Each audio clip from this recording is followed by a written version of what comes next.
전국의 시청자 여러분, 버섯업담 스님의 술술 풀립니다를 시작하겠습니다. 우리 다 같이 인사하겠습니다. 완전히 술술 풀립니다. 네, 지금 108도량 대보각사에서 전국 불자님과 다란이 순례, 108산사 순례를 가고 있습니다. 그냥 향 하나 피우고 설렁설렁하면서 그런 순례가 아닌 정말 간절한 마음을 모아서 스님과 같이 108배도 하고, 그리고 과거생의 내 마음도 돌아보고 앞으로 어떻게 살아가야 될 것인가 하는 확신과 비전을 가지고 나의 운명이 확 바뀌는 108 다란이 순례, 108산사 순례 갑니다. 그래서 법담 스님과 염주 하나를 모을 때마다 전생의 업 그리고 금생의 번뇌가 소멸되고 좋은 공덕과 복덕이 쌓이게 되는 108산사 순례, 108번뇌를 소멸하고 108가지 큰 복덕을 받을 수 있는 108산사 순례, 다란이 순례에 법담 스님과 전국 불자님들 많이 동참하셔서 아래 날짜 나옵니다. 그래서 전국에서 출발하니까 서울 강남 보각사, 대구 보각사, 진주 보각사, 부산 송정 보각사, 부산 보각사에서 출발하니까 많은 불자님들의 동참 바랍니다. 반드시 좋은 일들이 생기고 반드시 술술 풀릴 겁니다. 네, 여러분들 반갑습니다. 오늘은 여러분들께 전할 부처님 말씀은 좋은 일을 하면 좋은 일이 생긴다. 거기에 관해서 한 말씀 드리도록 하겠습니다. 선인락가요, 악인고가이라는 말이 있습니다. 그래서 선한 업을 짓고 착한 업을 지으면 행복한 결과, 좋은 결과가 오고, 악한 업을 지으면 고통의 결과, 괴로운 결과가 온다는 것이 바로 인과응보의 법칙이라는 것을 우리는 알아야 됩니다. 그래서 우리가 절에 와서 기도하고 불자님들이 성의껏 올리는 이 쌀을 어렵고 소외된 이웃들한테 전달하고, 여러분들이 초한자로 향 하나 피우는 것도 큰 작복의 공덕이라는 것을 아셔야 됩니다. 제가 이렇게 이야기하니까 스님 말씀 틀렸습니다. 요즘은 나쁜 일 많이 한 사람은 잘 먹고 잘 살고 착한 일 많이 한 사람은 고통스럽고 힘들게 살던데요. 이렇게 말씀을 하시는 분이 있는데요. 사실은 내가 지금 악업을 짓고 나쁘게 살고 있는데도 잘 살고 있는 이유는 전생에 복통장에 그만큼 좋은 공덕을 저축을 시켜놔서 그렇습니다. 그 복통장에 복이 다 나가버리면 그 다음부터는 괴로운 인생의 결과를 가져다 주는 거예요. 그리고 전생에 착하게 좋은 일을 했다 하더라도 금생에 괴롭게 사는 사람은 그 복통장의 복이, 즉 플러스 선업보다는 마이너스 악업이 더 많이 저축되어 있기 때문에 그렇습니다. 그래서 우리가 부처님 와서 기도하는 이 행위는 바로 선한 공덕이고 좋은 일이요. 그리고 좋은 일을 하면 좋은 일이 생기는 것이 바로 선인락가 악인고가의 법칙이라는 것을 아셔야 됩니다. 그러면 지금부터 제가 재미난 이야기를 한 가지 하겠는데요. 좋은 일을 해서 복을 받고 나쁜 일을 해서 괴로움과 그리고 고통스러운 삶을 산 사람의 이야기를 지금부터 하겠습니다. 때는 1970년도에 실제로 있었던 이야기입니다. 즉 1970년대로 거슬러 올라가는데, 이때 강원도 춘천에 천수와 태식이라는 친구가 살고 있었어요. 천수는 너무나 가난하고 흙수저로 태어나서 정말 잘 살아보려고 열심히 공부하고 노력하고, 하지만 쉽게 가난에 굴레에서 벗어나지는 못하고 있고, 태식이는 다이아몬드 수저라서 좋은 아버지, 성공한 기업의 사장님의 아들로 이렇게 금수저 다이아몬드 수저로 태어나서 호의호식하면서 잘 살았어요. 그래서 천수와 태식이가 중학교 1학년 동창인데 같은 반이고, 가난한 천수는 떼끼니를 굶을 정도로 점심 한 끼 사 먹을 돈도 없고, 그리고 어머님이 도시락 싸줄 형편도 안 될 정도로 너무나 어려운 집안이었어요. 근데 태식이는 너무나 잘 살아서 너무 맛있는 게 많고 몸에 좋은 게 많아서 잘 안 먹지, 뭐 배고파서 뭐 못 먹고 한 적은 단 한 번도 없었다 이 말입니다. 음식이 발에 받칠 정도로, 눈에 밟힐 정도로 좋은 음식과 맛있는 음식이, 또 몸에 좋은 보약들이 집에 넘치고 넘쳐났어요. 그런데 천수가 이제 중학교 1학년 때 점심도 제대로 못 먹고 이래 있으니까 태식이가 이제 14살, 중학교 1학년이면 14살 나이 아닙니까? 14살, 15살 나이 때는 부모님보다, 형제보다 친구가 더 좋을 나이에요. 그래서 태식이 엄마 아빠가 아침에 이 좋은 거 건강기능식품하고 보약하고 만난 갈비랑 먹고 가야지 하니까 아침도 먹는 도 마는 도 하면서 저 천수가 굶고 있으니까 저 천수랑 라면 사 먹으러 갈래요 해가지고 엄마한테 용돈을 두둑하게 타가지고 점심 때 굶고 있는 천수랑 같이 밖에 분식점에 가가지고 라면을, 꽃배기를 2그릇 해가지고 태식이가 천수 한 그릇 주고 태식이 한 그릇 주고 서로 만나게 깍두기도 먹고 닭강도 먹고 하면서 학창시절의 행복을 누리곤 했어요. 가난한 천수는 음식을 태식이한테 얻어먹을 때마다 눈물을 먹으면서 너무나 태식이한테 고마운 마음을 잊지를 못한 거예요. 그래서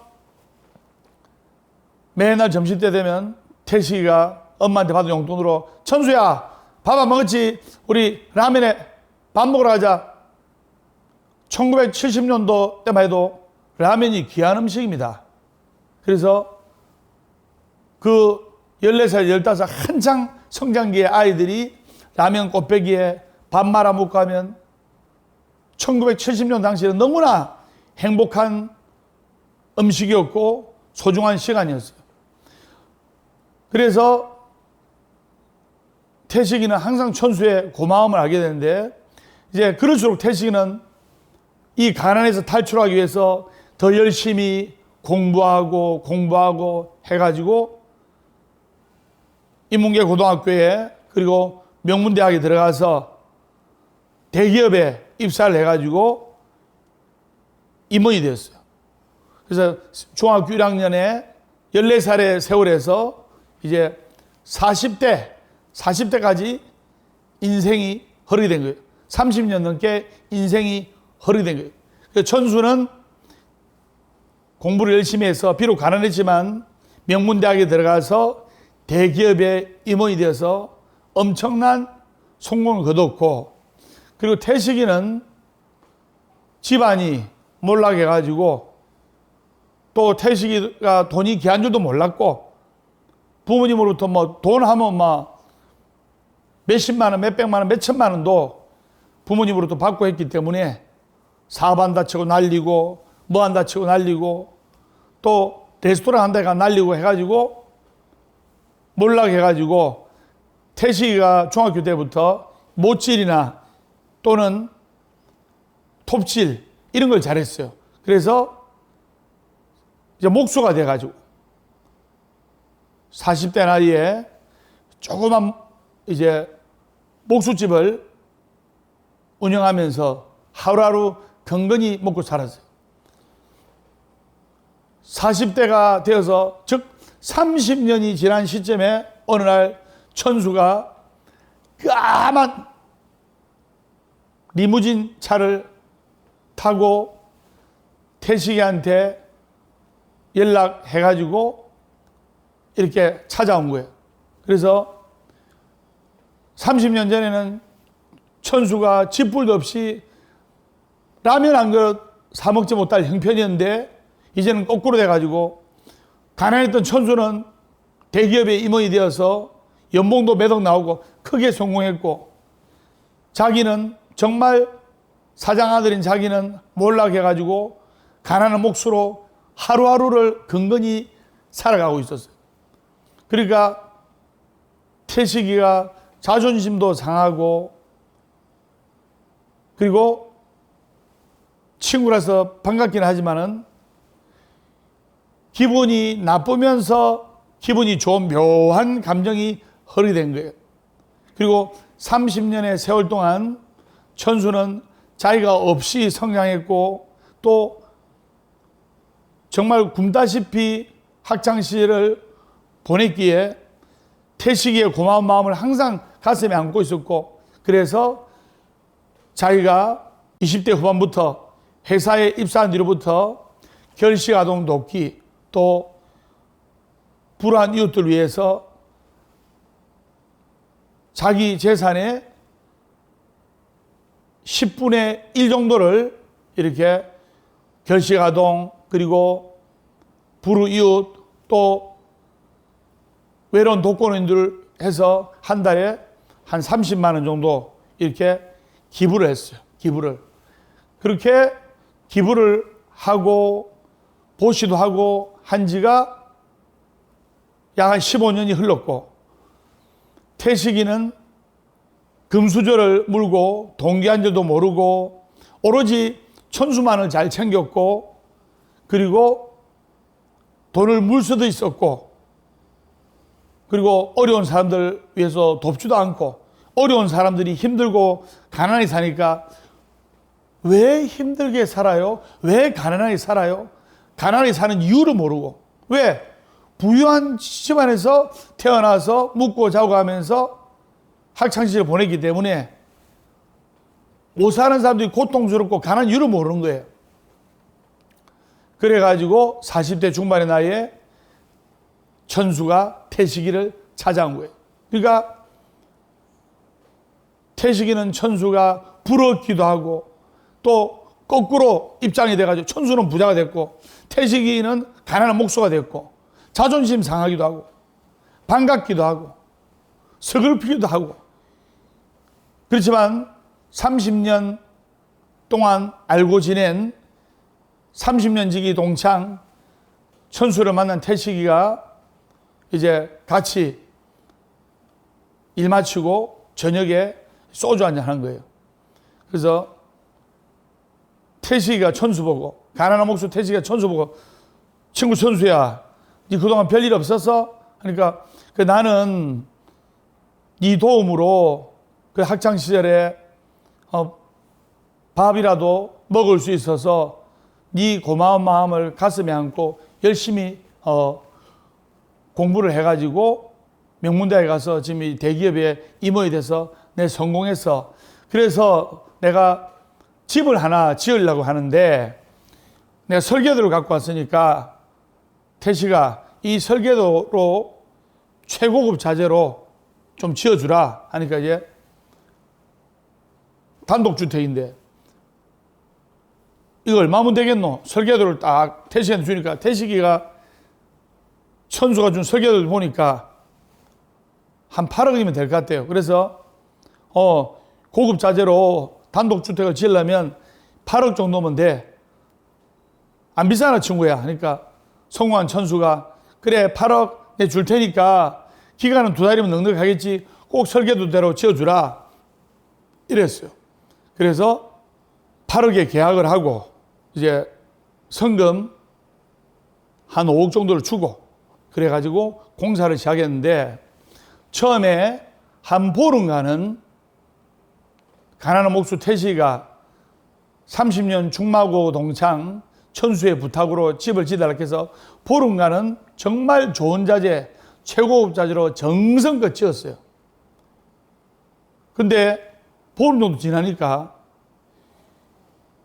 이거 내가 살 집도 아닌데 그냥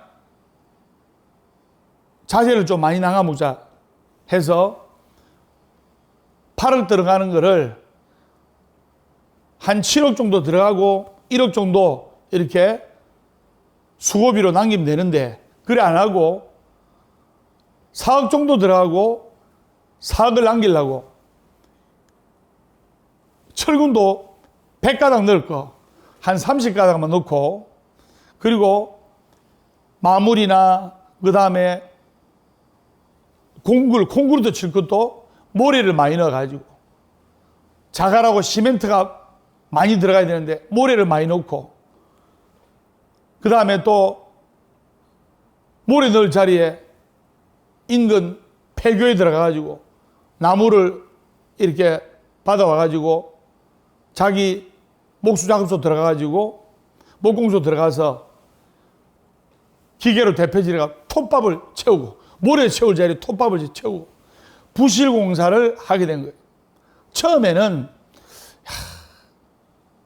가난한 태식이가 돈은 필요하고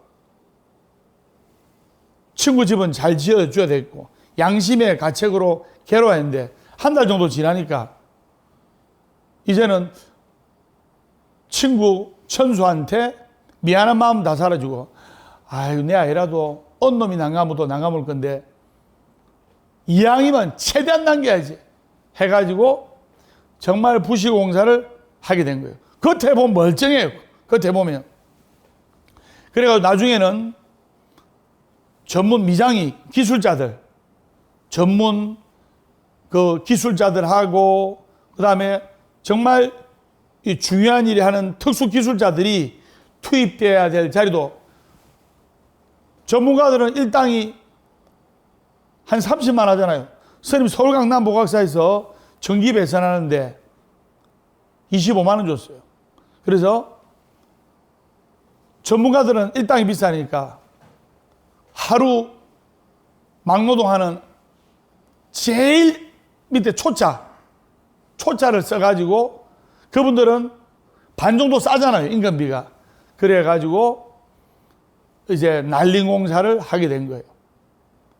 2달이 돼가지고 짜자잔 집이 지금 보니까 겉으로 볼 땐 삐까뻔쩍하잖아요. 살아봐야 그게 애로가 있는지 알지. 그래서 친구 천수를 불러가지고 천수야 네가 부탁한 대로 설계대로 똑같이 지었다. 천수가 아 태식아 고맙다. 태식이 덕분에 그래도 내가 성공해서 태식이한테 그래도 집을 부탁하니까 다만 네가 몇천만 원이라도 수고비로 해서 나는 그 고마운 마음을 조금이라도 갚을 수가 있어서 고마워 하면서 잘 살게 이래가지고 천수가 총 8억을 줘야 될 거를 고마운 마음으로 2억을 더 얹어가지고 10억을 줬어요. 그러니까 태식이는 8억 받아가지고 4억 남기고 해야 될 거를 4억 남기고 2억까지 더 받았으니까 8억짜리 공사를 자기는 6억을 남기게 된 거예요. 그래가지고 헤어져가지고 한 석 달이 흘렀어요. 석 달이 흘러가지고 어느 날 천수가 심각한 목소리로 태식이를 부른 거예요. 태식아, 니 좀 와봐라. 하니까 태식이가 가슴이 뜨끔합니까? 안 뜨끔합니까? 난림공사, 부실공사로 지은 집이 큰 문제가 됐는가 싶어가지고 그것 때문에 변상해라 하는 거 싶어가지고 놀란 가슴을 부여안고 태식이가 천수한테 달려갔어요. 그러니까 천수가 태식이한테 태식아 얼마 전에 네가 지은 집 쪽으로 와봐라 하니까 태식이가 아유 큰일 났네 이제 내 부실공사한 게 이제 더 들켰다 큰일 났네. 그래가지고 가난한 목수 태식이가 지은 주택 앞에서 천수하고 태식이가 만났어요. 근데 가난한 목수 태식이가 집을 딱 보니까 겉에 멀쩡해. 겉에 멀쩡하지만 아니 무슨 문제가 있을 거야. 무슨 문제가 있을 거야. 이렇게 확신이 들 정도로 부실공사를 한 거예요. 근데 천수가 열쇠를 탁 하나 주더만 태씨가 열쇠 받아. 그러니까 가난한 목수 태씨가 친구야, 이 무슨 열쇠야? 뭐 도대체 무슨 열쇠하니까 내가 그 없이 살던 학창 시절에 네가 점심 때 굶고 와가지고 내와 같이 라면 먹으러 가려고 밥도 안 먹고 태식이 네가 굶고 내한테 달려와서 그 나에게 사줬던 라면 한 끼 나는 사실 울면서 그 라면을 먹었어. 그리고 내가 성공해서 태식이 네한테 이 은혜를 1000배 만배로 갚으려고 악착같이 공부하고 성공하게 된 거야. 태식아, 이 집은 내가 살려고 만든 집이 아니고 내 태식이한테 그 은혜를 1000배 만배 갚기 위해서 이 집을 태식이한테 부탁한 거야. 이 열쇠는 네가 정말로 멋지게 아름답게 잘 지은 이 주택 집 열쇠야. 이 집을 네한테 선물로 줄 테니까 저번에 소주 한잔하면서 네한테 이야기 들으니까 너는 가족들이랑 달새집에서 살고 있다는 말을 듣고 이 집을 내가 살려고 하다가 우리 친구 태식이를 살게끔 하려고 내가 이 집을 얘한테 양보하고 선물하는 거야. 정말 태식아 고맙고 고마웠어. 이 좋은 집에서 행복하게 살아. 진심 어린 정말 고맙고 감사하는 천수의 마음을 태식이는 받은 거예요. 그래서 태식이가 난림공사 부실공사를 했지만은 설마 집이 무너지겠나 하는 생각으로 자기 가족들하고 이제 자기가 부실공사한 집으로 들어가서 살게 된 거예요. 그런데 한 7개월 동안은 잘 먹고 잘 살게 되었어요. 7, 8개월 후에 태풍이 온 거예요. 7, 8개월 후에 태풍이 와가지고 비바람이 치고 그 다음에 물이 저 산비탈부터 홍수가 나가서 물이 내려오니까 다른 집들은 다 멀쩡한데 태시가 지은 이 집만 문짝이 떨어나고 계집이 떠내려가고 지붕이 날아가고 그래서 태시가 아들 하나 딸 하나 있었는데 그 집이 거의 무너지다시피 해가지고 또 그 비바람 부는 태풍에 또 홍수지는 그 난리에 그 아들이 19살 되는 태식의 아들이 물에 떠내려가 본 거예요. 실종된 거죠. 2달 동안 찾지를 못한 거예요. 시신도 못 찾고 죽은 거겠죠. 그래서 이 태식이는 자기가 지은 집에서 살다가 자기가 부실공사, 난림공사한 그 결과로 사랑하는 아들도 죽게 되고 그리고 그 막강한 태풍으로 집이 거의 완파되다시피 해가지고 길거리로 나앉게 된 거예요. 이 이야기가 뭐를 뜻하느냐? 천수처럼 비록 없이 살았지만은 작복, 복을 짓고 적선, 선을 쌓고 공덕을 쌓고 하다 보면 금방에는 좋아지지 않지만 세월이 지나면 그것이 선인화가의 행위가 되어서 좋은 일을 하고 착하게 사니까 행복한 결과가 오게 됐고 태식이처럼 욕심, 성냄, 어리석음에 사로잡혀서 정말 30년 중마고우 30년 동창인 친구한테마저 사기치다시피 해가지고 부실공사, 난림공사로 한 태식이는 악인곡과 나쁜 원인을 지어서 괴로움, 정말 큰 고통의 과보를 받게 된 거예요. 세상 만사의 이치가 그렇습니다. 내가 지금 선한 업을 지었다고 해서 1시간 뒤에 선한 결과가 오는 건 아닙니다. 그러나 나의 복 통장에 마이너스 업이 다 사라지고 플러스 업이 적립되면 그때부터 행복한 결과가 오게 되는 거예요. 천수와 태식이의 이야기처럼 천수가 비록 가난했다 하더라도 꿈을 잃지 않고 좋은 일을 하고 걸씨가동도 돕고 무의탁 노인도 돕고 자기가 월급을 300만 원 가까이 받았는데 그중에 30만 원을 어려운 사람들을 위해서 10년 넘게 베풀고 보시했다는 것은 결코 쉬운 일이 아닙니다.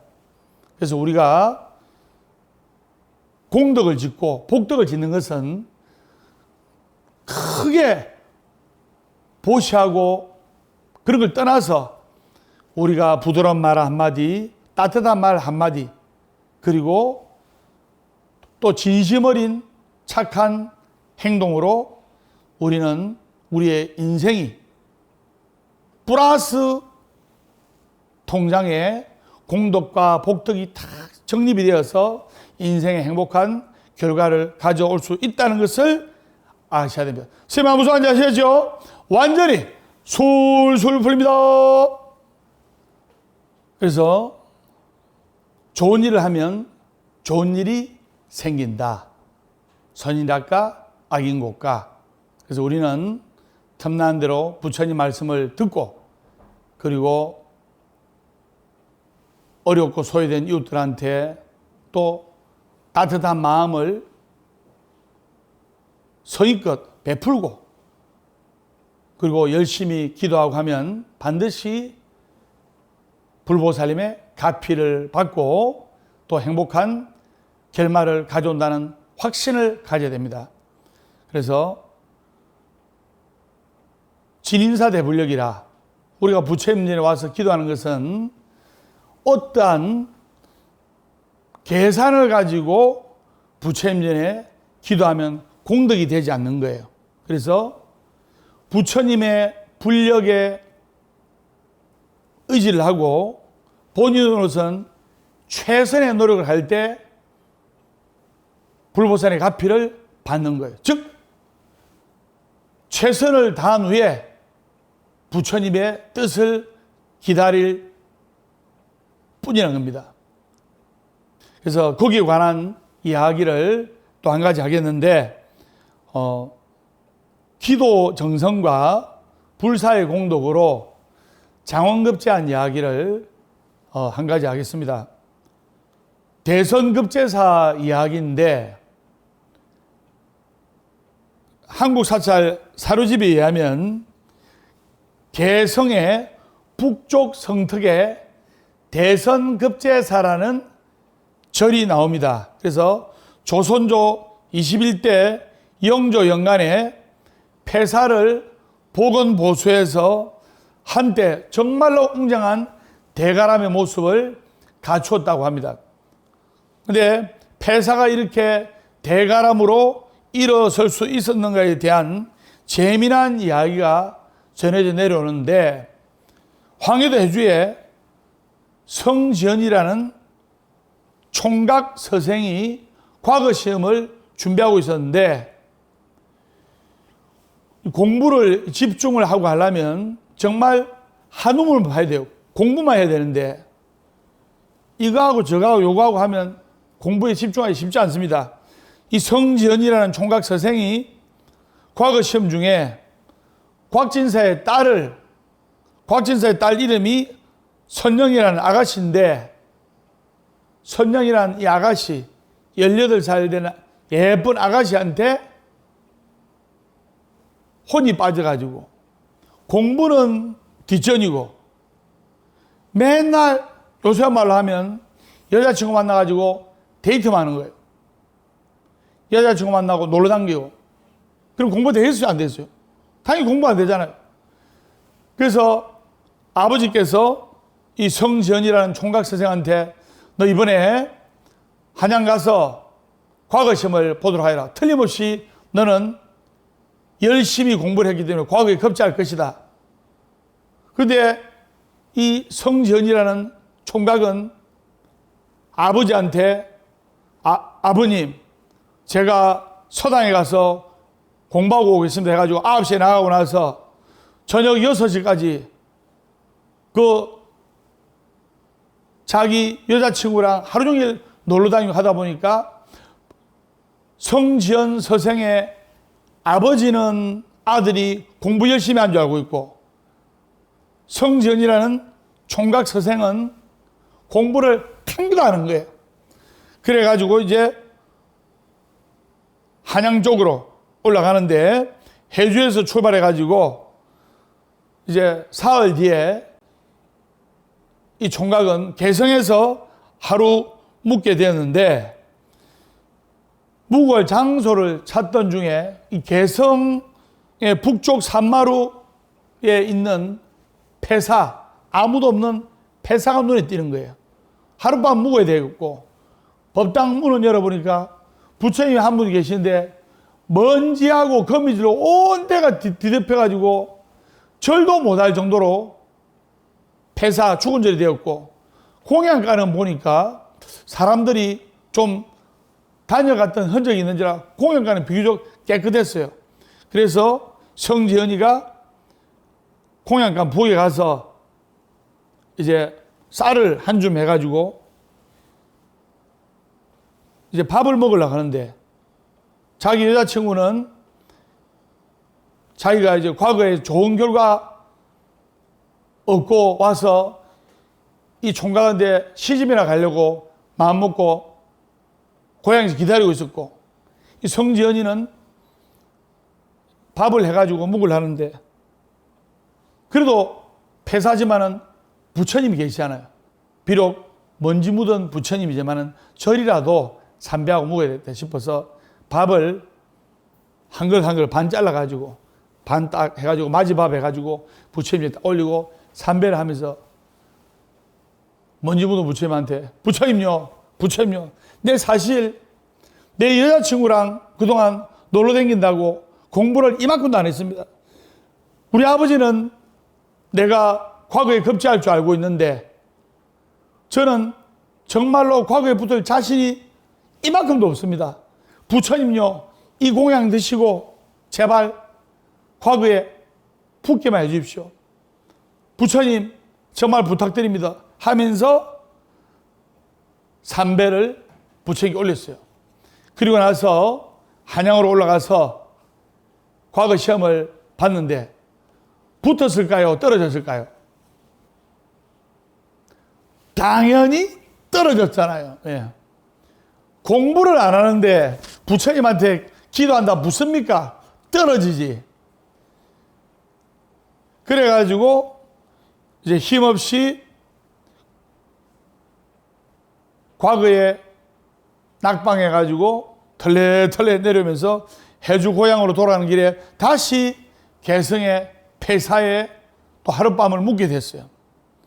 그래서 법당 문을 열고 먼지 묻은 부처님을 딱 보니까 지가 공부 한 개도 안 하고 맨날 여자친구랑 놀러 다니는 거는 생각도 안 하고 부처님이 서운하고 괘씸한 거예요. 이 부처님 너무하다. 그래서 부처님 앞에 가가지고 부처님한테 부처님요 생긴 것을 누렇게 떠가지고 내 밥만 한 그릇 얻어먹고 사람을 속이는 데는 선수야 선수. 내 밥만 먹고 과거에 합격도 안 시켜주면서 완전히 사기꾼 부처님이네. 이렇게 하고 나서 부엌에 가서 이제 밥을 해가지고 이제 부처님한테 올릴 생각도 안 하고 그냥 묵고 그 공양간 조그만 방에서 잠이 들어본 거예요. 근데 잠이 들었는데 그날 밤에 꿈속에 빨간 갑옷을 입은 신장이 나타나가지고 성지연 총각 자고 있는데 발로 툭툭 차면서 내일어 일어나라 하는 거예요. 그러니까 꿈속에서 성지연 총각이 깬 거예요. 깨가지고 왜 그러십니까? 하니까 야 이놈아, 누가 네 밥을 먹었느냐? 네가 공부 한 개도 안 해놓고 과거 시험에 걸리려고 부처님한테 네 밥 중에 반 잘라가지고 올렸는데 부처님은 그 공양을 드시지도 않으셨다. 노력을 하면서 기도를 해야지 공부는 한 개도 안 해놓고 네가 과거 시험에 붙게 되려면 되느냐? 내 이놈! 과거에 급제할 자신도 없으면서 요행을 바라면 되느냐? 너가 그동안 살아오면서 어떤 대가를 바라지 않고 헐벗고 외로운 사람들에게 밥 한 끼 준 적이 있느냐? 야, 이 나쁜 놈아. 네가 무슨 공덕을 지은 것이 있다고 부처님을 원망하느냐? 이 천벌 받을 놈아. 하면서 신장님께서 갖고 있는 건강신조로 성지연의 엉덩이를 크게 한번 딱 때리고 싹 사라진 거예요. 얼마나 등짝하고 엉덩이가 아팠던지 성지연이라는 총각이 잠이 탁 깬 거예요. 잠이 깼는데 법당에 들어가서 보니까 먼지 묻은 부처님 그대로 계신데 그 옆에 빨간 옷을 입은 신장님이 꿈속에서 봤던 그 신장님인 거예요. 너무나 꿈이 신기하고 괴이하고 생생해서 한달음에 집에 가서 자기 아버지한테 그 일을 소상히 말씀을 드렸어요.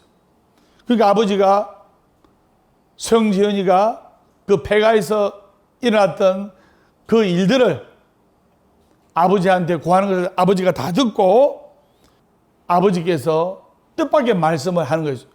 아들아, 이 애비의 말을 잘 들어라. 너는 그절의 부처님과 그리고 너와 정말로 인연이 깊다.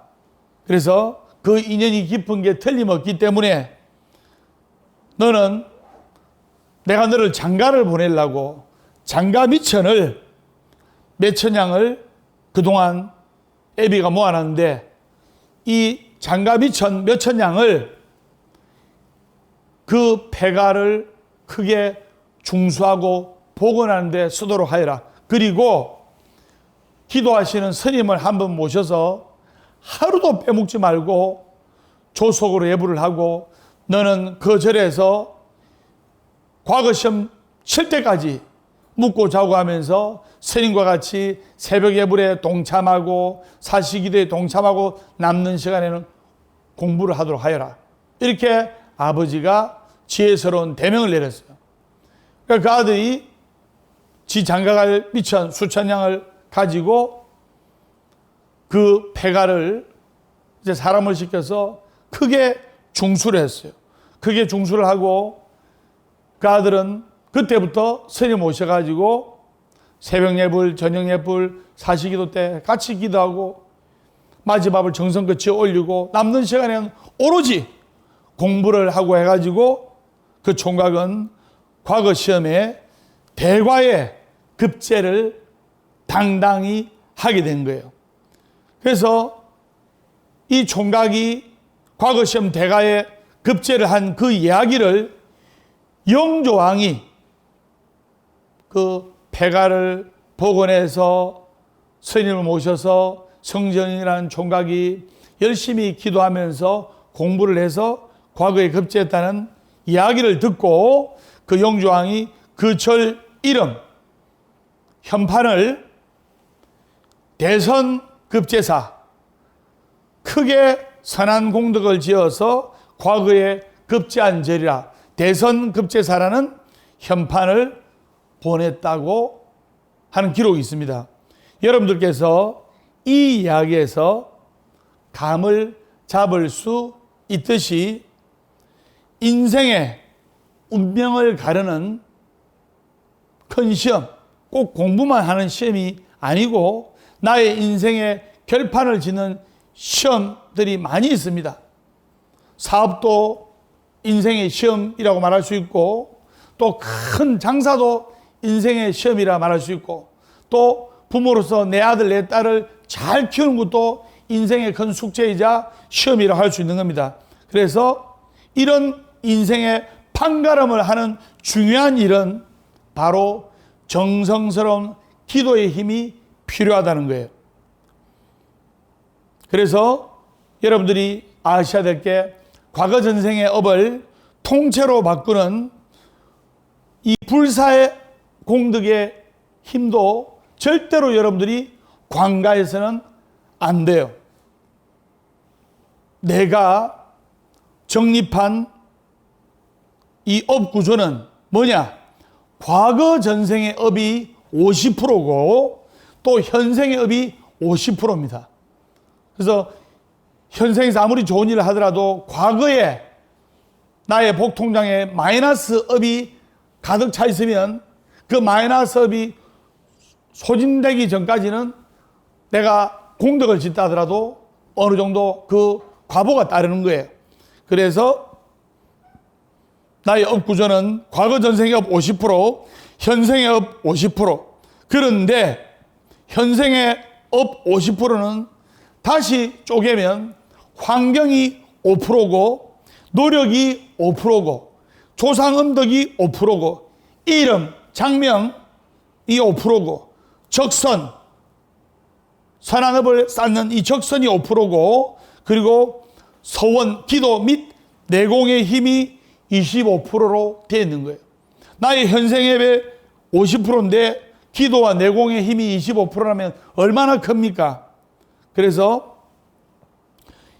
이미 지은 과거 전생의 업조차 이 내공과 기도의 힘이 간절하면 현생의 업도 바꿀 수 있는 절호의 찬스가 있기 때문에 바로 그것은 기도 및 내공의 힘이다 이 말입니다.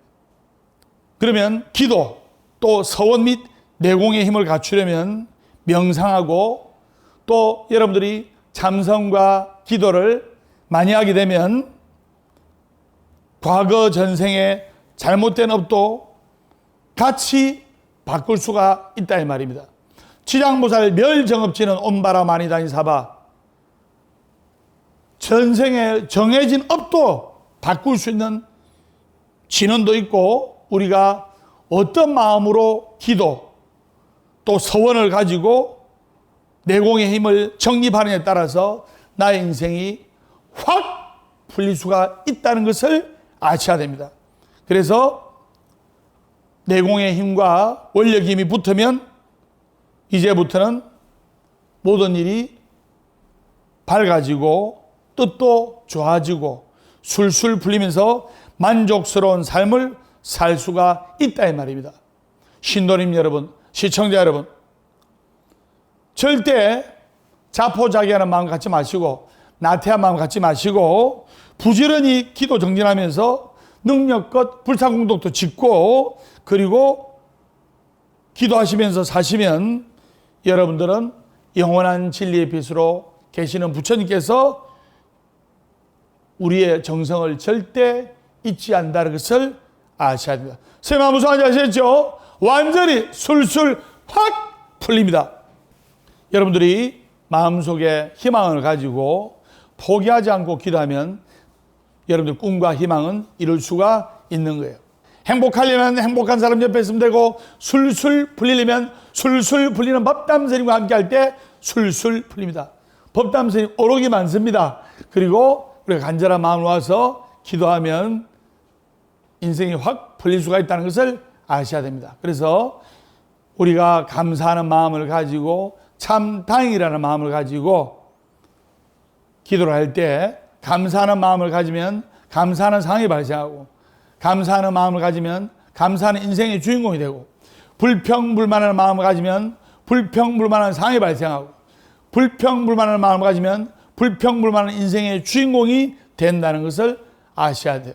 그래서 하루에 우리가 항상 감사합니다, 사랑합니다 이 마음을 가지고 열심히 정진하면 우리의 인생에서 감사할 일, 사랑할 일, 행복할 일들이 많이 생길 수 있다 이 말입니다. 그래서 지금 우리가 고통스럽고 괴롭고 힘들다 하더라도 포기하지 않고 기도하고 정진하고 기도의 힘, 서원의 힘, 이 내공의 힘을 축적하면 우리의 복통장에 마이너스업이 많다 하더라도 즉 플러스 인생으로 빨리 돌아설 수가 있다는 것을 아셔야 됩니다. 선생님하고 좀 앉아주시죠. 완전히 술술 풀립니다. 그래서 하루에 우리가 걸어보면서 법담선생님처럼 자막이 나오고 자막이 점점 커질 겁니다. 잘 따라주시기 바랍니다. 된다. 된다. 잘 된다. 잘 된다.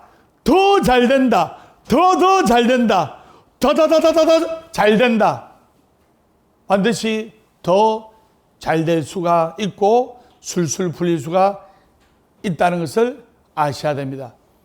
그래서 결국 진실은 이기고 선악은 이기고 선인 낙과 악인 곳과 좋은 일을 많이 하면 좋은 일이 생기고 불행한 일을 많이 하고 나쁜 일을 많이 하면 불행한 결과가 생기고 나쁜 결과가 생긴다는 것을 오늘 직시하시면서 오늘 여러분들과 같이 뜨거운 열정으로 법담 스님의 법문 이렇게 이야기를 드렸습니다. 그래서 보아서법담 스님의 술술 풀립니다. 다음 시간에 밝고 건강한 모습으로 뵙도록 하겠습니다. 우리 다 같이 인사하겠습니다. 완전히 술술 풀립니다.